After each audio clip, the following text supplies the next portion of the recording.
Buenas tardes. En esta oportunidad somos un grupo de estudiantes de la Universidad Nacional del Callao y producto de un trabajo de responsabilidad social que vendría a ser una asesoría dirigida a los bodegueros acerca de la cultura tributaria, del régimen al que pertenecen, parte del curso del sistema concursal Indecopi dirigido por el docente magíster CPC Tordoya Romero Humberto.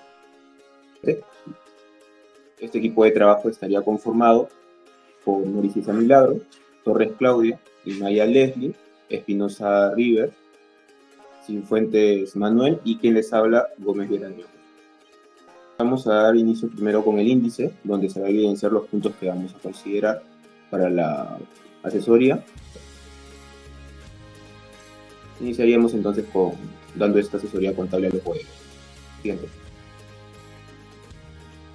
Para tener una visión general, aquí tenemos los regímenes tributarios, donde nos vamos a situar en el nuevo régimen único simplificado, que vendría a ser el nuevo RUS, el cual está dirigido a los pequeños negocios y a las personas que venden más que nada directamente a los compradores finales.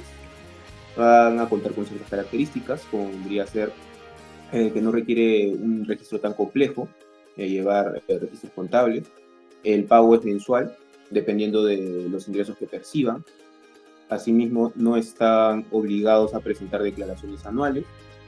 Y también tienen oportunidad de afiliarse a un seguro de salud, el CIS Emprendedor. Otros regímenes que se encuentran, aquí también tenemos el régimen especial de renta, el régimen NIPE tributario y por último el régimen general, que vendría a ser el más común, el que se utiliza si en caso no se cumplen con los criterios de los anteriores regímenes.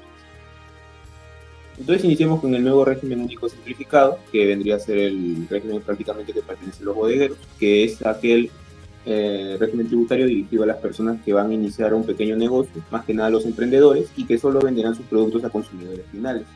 Como se puede evidenciar, bueno, esto estaría comprendido las personas naturales, asociaciones indivisas domiciliadas en el país, que exclusivamente obtengan rentas por la realización de actividades empresariales. Asimismo, también se van a considerar a los que perciban rentas de cuarta categoría únicamente por actividades de oficio.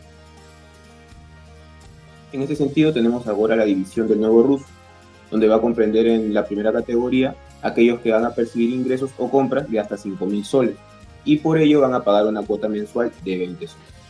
Y en la segunda categoría estarían comprendidos aquellos que tienen ingresos de 8.000 hasta 8.000 soles, y la cuota vendría a ser de 50 soles a pagar.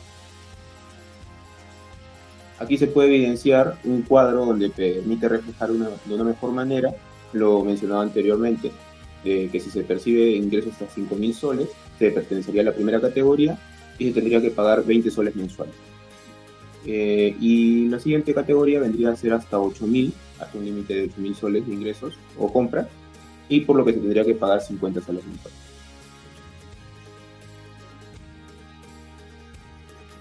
Bueno, aquí se puede evidenciar lo que es la declaración o pago de manera virtual o presencial. Esto se puede hacer a través del portal de la SUNAT con la clave SOL, que se realiza después de haber realizado el trámite respectivo acerca de sacar el RUC, y se puede hacer a través de este pago, a través del cargo en cuenta bancaria, tarjeta de débito, crédito y actualmente también a través del YAP. También se puede hacer a través del celular utilizando su billetera electrónica BIM, marcando el asterisco 838 Michi, o a través de la página web pagalo.p, que vendría a estar afiliado con el Banco de la Nación, donde se puede pagar se puede hacer este tipo de trámite. Presencialmente también se va a poder realizar esta presentación en los bancos o en agentes autorizados.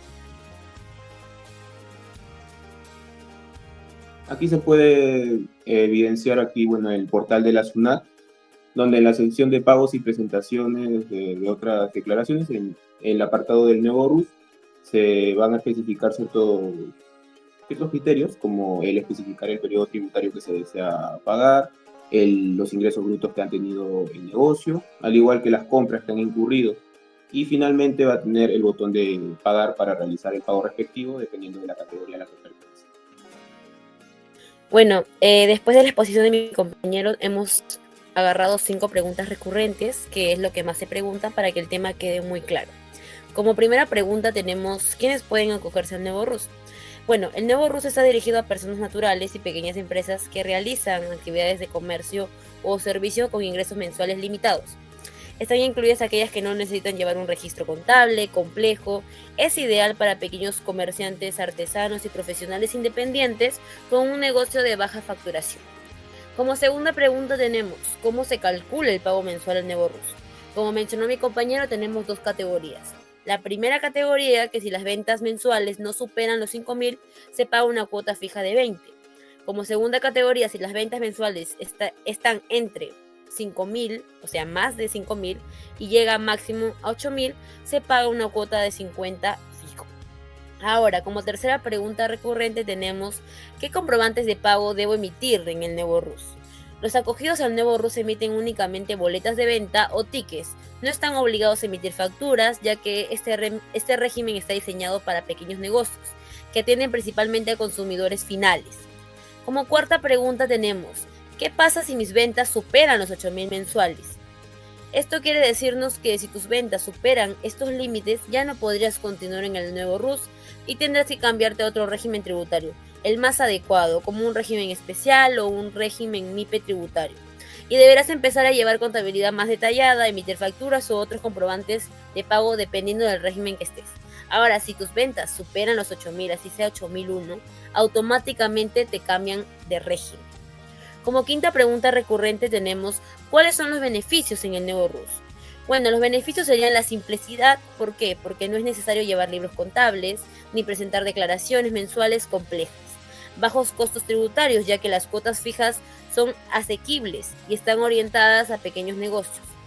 Facilidad para formalizar, porque permite a los emprendedores formalizar su actividad económica de manera sencilla, con pocos trámites y pocos pasos. Acceso a beneficios sociales, ya que al estar formalizado el contribuyente puede acceder a servicios financieros y de seguridad social. Ahora veremos la importancia de los impuestos. Veremos la importancia en ciertos puntos. Por ejemplo, la parte importante de los impuestos sería que mantenemos la formalidad empresarial. Es decir, cumplimos con el pago de impuestos que garantiza que las empresas se mantengan dentro de esta formalidad. Como segundo punto tendríamos que contribuir al financiamiento del Estado, ya que sabemos nosotros que los impuestos son la principal fuente de financiamiento del Estado, para lo que son temas de salud, educación, seguridad o infraestructura. Como tercero tenemos que facilite el acceso a crédito y beneficios sociales, también evita las sanciones y costos adicionales, fomenta un entorno empresarial competitivo y estable, y por último fortalece la confianza en el sistema tributario. Cuando las empresas pagan sus impuestos, contribuyen a la transparencia y a la confianza en el sistema tributario del país. Un sistema eficiente y justo, que genera credibilidad. Bien, ahora continuamos con la omisión de los comprobantes de pago y qué podría hacer la Facultad de Ciencias Contables para eliminar este problema. Bien, la omisión de comprobantes de pago es un problema recurrente en el ámbito tributario que se refiere específicamente a la falta de emisión o registro de los documentos que acreditan la transferencia de bienes o la prestación de servicios. En otras palabras, se trata de una acción en la que el vendedor o prestador de servicios, ya sea de manera intencionada o por negligencia, no emite el comprobante correspondiente. Este comprobante es fundamental, no solo como una constancia para el cliente, sino también como una herramienta clave para el control y fiscalización por parte de las autoridades tributarias. Ahora bien, ¿qué consecuencias trae esta omisión? Bueno, la omisión tiene un impacto directo con la recaudación de impuestos, ya que este tipo de prácticas limita significativamente la capacidad del Estado para recaudar fondos que son necesarios para financiar los servicios públicos y proyectos de infraestructura. Bueno, ¿qué podemos hacer los estudiantes de la Facultad de Ciencias Contables de la Universidad Nacional del Callao para reducir estos problemas? Lo que podemos hacer es brindar programas de educación, también enseñar las obligaciones tributarias a los comerciantes y brindar materiales informativos. Distribución de los impuestos en el país.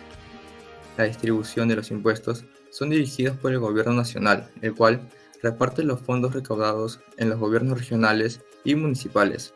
Esta distribución se hace con el fin de financiar proyectos tales como proyectos de infraestructura, de educación o de salud. La distribución de los impuestos está sujeta a los lineamientos del Presupuesto General de la República, que es aprobado anualmente y se asigna según las prioridades del gobierno en curso. Bueno, aún así nuestros políticos vean más por sus bolsillos que por el desarrollo del país, nosotros debemos de cumplir de forma correcta el pago de nuestros impuestos. Tanto los ciudadanos como los comerciantes y empresarios debemos cumplir con los pagos de los impuestos, volviéndonos una sociedad más conscientes y poder reclamar con justa razón el mal uso de estos fondos. Bueno, ahora vamos a hablar acerca de la conciencia tributaria. Esto viene a ser la comprensión y la aceptación de la importancia de pagar los impuestos para un bienestar colectivo, financiando los servicios públicos esenciales y también la responsabilidad de cumplir con las obligaciones fiscales de manera voluntaria. Ahora, para desarrollar la conciencia tributaria, ya que es muy crucial para reducir la evasión fiscal, hay algunas acciones que van a promover esta conciencia. La primera, que es la educación fiscal, es informar a la población sobre la importancia de los impuestos y el impacto que tienen ellos en la mejora de los servicios públicos. También está la transparencia gubernamental. Esto se da cuando los ciudadanos ven que los impuestos se gestionan de manera eficiente y transparente y aumentan la disposición para cumplir con las obligaciones fiscales. Por último, la cultura tributaria. La cultura de cumplimiento. Esto es fomentar una cultura donde el pago de impuestos sea visto como una contribución necesaria y positiva también para el bien común en lugar de que sea una carga. Pasamos a la evasión tributaria. Esto viene a ser la acción de no pagar total o parcialmente los impuestos que una persona o una entidad está legalmente obligada a cumplir. Existen diversas formas de evasión tributaria, pero las más comunes las tenemos aquí, que es la declaración de ingresos incorrectos, que se da cuando una persona o alguna empresa reporta menos ingresos de los que realmente tiene. El uso de las facturas falsas o inexistentes. Para poder inflar los gastos, se realizan este tipo de acciones y así también reducen la base imponible. Y por último, el no declarar actividades económicas. Esto se da cuando ocultan completamente las actividades que generan ingresos para poder evitar el pago de impuestos. ¿Por qué las bodegas no pagan impuestos? Bueno, la evasión de impuestos en bodegas y pequeños negocios suele suceder por varias razones. Como primera razón tenemos la falta de control y la fiscalización. En muchos lugares los mecanismos de supervisión tributaria no son suficientemente rigurosos. Es por eso que en algunos lugares los negocios evitan ser detectados y así evaden los impuestos que deben pagar. La economía informal se da porque en ciertos contextos la mayoría de las bodegas operan de manera informal y sin estar registradas oficialmente, y esto les permite evitar el pago de impuestos. También los costos tributarios elevados. Los pequeños negocios a menudo enfrentan cargas fiscales que consideran excesivas en relación con sus ingresos, lo que puede motivarlos a evadir impuestos de una manera para mantenerse a flote. Y también tenemos la cultura de evasión, que en algunas regiones existe una aceptación social hacia la evasión de impuestos, especialmente entre negocios pequeños, donde se percibe como algo común o necesario para poder sobrevivir. Y por último, la falta de educación financiera. Algunos dueños de las bodegas o pequeños negocios pueden no estar bien informados sobre sus obligaciones fiscales o no saben cómo cumplir con ellas de manera adecuada. Continuamos con la pregunta: ¿por qué es importante fomentar la cultura tributaria? Partimos de que la evasión de impuestos es un problema que tiene que ver con cómo las personas ven su relación con el Estado. En los países más desarrollados, la gente entiende mejor la importancia de pagar los impuestos, lo que hace que cumplan sus obligaciones. La cultura tributaria tiene dos factores: el factor legal, que se refiere al riesgo de ser sancionados si no se pagan los impuestos, y el factor ideológico, que está relacionado con cómo las personas perciben el uso de los impuestos. Si la gente siente que sus impuestos se usan para ofrecer buenos servicios públicos, estarán más dispuestos a pagar y cumplir con sus obligaciones tributarias. Promover esta cultura es clave para asegurar que todos entiendan y valoren su responsabilidad. La educación y cultura tributaria. Un punto clave en la cultura tributaria es la necesidad de implementar programas educativos que enseñan a las personas, ¿no?, desde la escuela, la importancia de pagar los impuestos, promoviendo valores y actitudes que fomenten el cumplimiento, ¿no?, de las obligaciones fiscales. Una buena cultura tributaria facilita el pago, pero no asegura que tenga toda la comprensión del sistema. Por ello se pueden tomar las siguientes acciones. Usar un lenguaje sencillo para explicar las normas fiscales, establecer oficinas en distintas regiones del país para asesorar a los contribuyentes, asegurarse que los formularios y medios de pago para declarar los impuestos estén siempre disponibles y organizar charlas y reuniones informativas en diversas áreas, ¿no? Especialmente, ¿no?, cuando vemos que SUNAT cambia alguna normativa tributaria o como una nueva forma de declarar los impuestos. Ahora, ¿por qué las bodegas siguen evadiendo impuestos si es un delito? Como ya sabemos, evitar pagar impuestos es ilegal. Que las personas o negocios o bodegas que no declaren sus ingresos a SUNAT les puede llevar a una pena de cárcel, ¿no? Y las principales razones por las que lo siguen haciendo es por la falta de conocimiento. Muchos dueños de bodegas no saben bien cuáles son sus obligaciones. Otra razón es costumbres locales, ¿no? La forma de pensar de la gente en algunas comunidades pueden hacer que la evasión de impuestos se vea como algo normal o aceptable. Y la desconfianza en el Estado, ¿no? Muchas personas no creen que los impuestos se usen de manera correcta. Bueno, ahora seguimos con el sistema de detracciones. Primero veremos lo que es una pequeña definición acerca de esto. Bueno, el sistema de detracciones o SPOT, comúnmente conocido, es un mecanismo que asegura la recaudación de ciertos tributos y funciona de la siguiente manera. Primero, el comprador usuario de un bien o servicio sujeto a detracción descuenta un porcentaje del importe que debe pagar.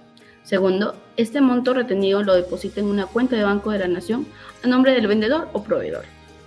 Tercero, el vendedor o proveedor utiliza este dinero para pagar sus impuestos, multas y otros compromisos que tenga con SUNAT. Ahora veremos operaciones donde se aplica este sistema de detracciones.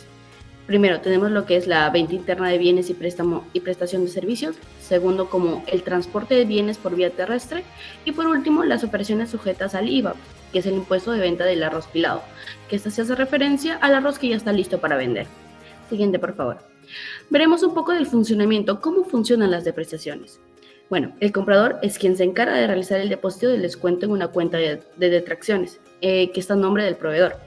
Tenemos algunos pasos para realizar este funcionamiento. Primero, el paso 1 es que el proveedor emite una factura. El paso 2 es que el cliente o quien adquirió el servicio o el producto realice el pago descontando la detracción correspondiente.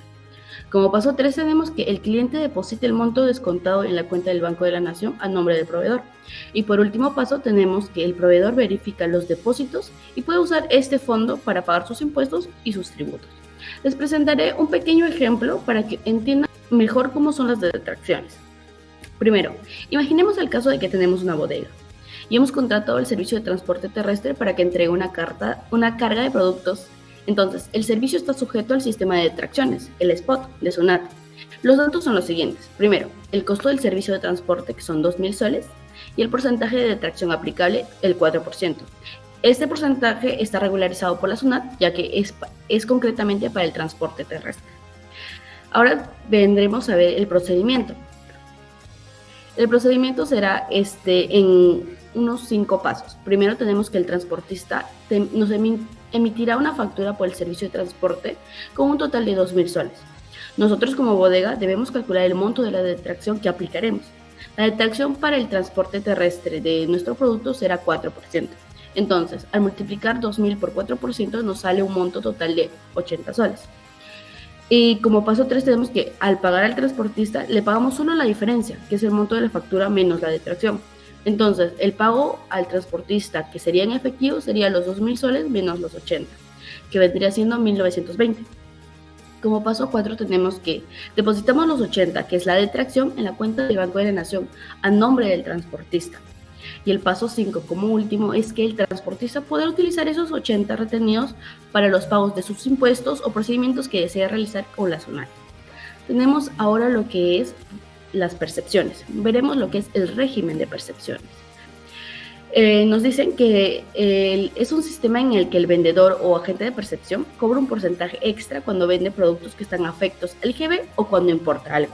Ese porcentaje que te cobran se guarda para que puedas usarlo después para pagar el IGB que debas, o si no lo usas de todo, puedes pedir que te lo devuelva. Puedes pedir a la SUNAT que te haga la devolución del dinero. Ahora veremos algunas pequeñas aplicaciones donde se aplica el sistema de percepciones. Primero, tenemos que se aplica cuando compras productos grabados con IGB.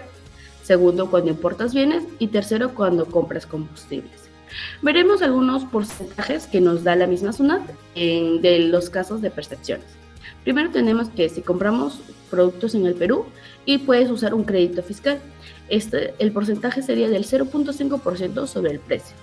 Segundo, tenemos que en otros casos de ventas internas de bienes, ahí sería el porcentaje de 2% sobre el precio. Tercero, sería también si importamos bienes. El porcentaje sería de 10% si tenemos algún problema con nuestra RUC o si estamos como no habido. El 5% son para bienes ya usados. Y el 5% también sería si todo está en orden. O sea que si importas, lo normal sería que te cobren un 5% de percepción. Por último tenemos si compramos combustibles. Si tenemos una compra de combustible será 1% sobre el precio. Esa será nuestra percepción. Veremos en qué casos no aplica esta percepción. Primero, si compramos productos que están exonerados o no tienen IGB, como pueden ser las legumbres. Segundo, si compras como consumidor final, o sea que no vas a revender el producto, tú lo vas a llegar a consumir. Y tercero, tenemos si es que el cliente ya es agente de percepción o retención de impuestos, si es que ya es lo normal que haga el uso de las percepciones.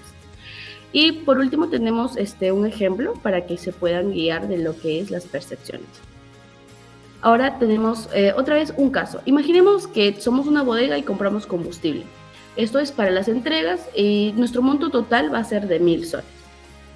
Nuestros datos son que el proveedor nos cobrará un 1% extra como percepción, o sea, el 1% de 1,000 sería 10 soles.